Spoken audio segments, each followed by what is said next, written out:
আসসালামু আলাইকুম, ভালো আছেন? এটা তো আপনার ইটা চক্কি গ্রাম না?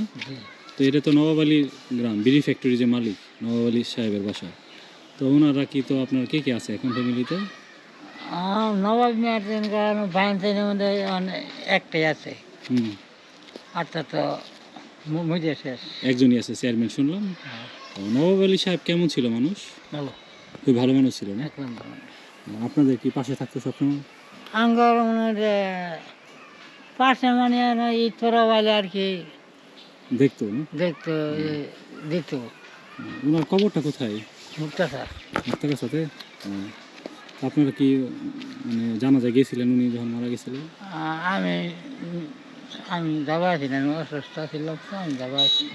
আমি তো প্রচুর লোক গেছে। নবাব সাহেব আপনার ছেলে মেয়ে কয়জন?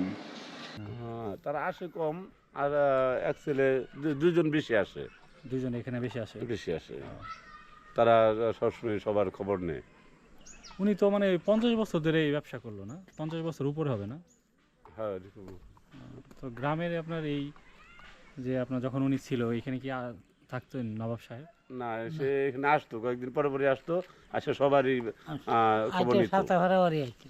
সপ্তাহ পর পরে আসতো? হ্যাঁ, আসে সবারই খবর নিত, আত্মীয় স্বজন যারা আছে সবারই সে খবর শুনলাম যে নিত। মুক্তাগাছার মধ্যে মানে উনি খুব ভালো মানুষ ছিল। হ্যাঁ, অনেক ভালো লোক। ঠিক আছে, হজও করছেন? হ্যাঁ, হজ করছে। আবার বাইন্সের হজ করছে, তার 6 ভাই 7 ভাই আছে, আত্মীয় স্বজন যারা আছে সবারই হজ করাইছে সে, নিজের টাকা দিয়ে করা? তার নিজের টাকা দিয়ে। তো খুবই আপনার এই আপনাদের সাথে কেমন, মানে ওনাদের ভালোই ছিল? হ্যাঁ, অনেক ভালো, সবার এলাকার সবারই সাথে সে খোঁজখবর নিত।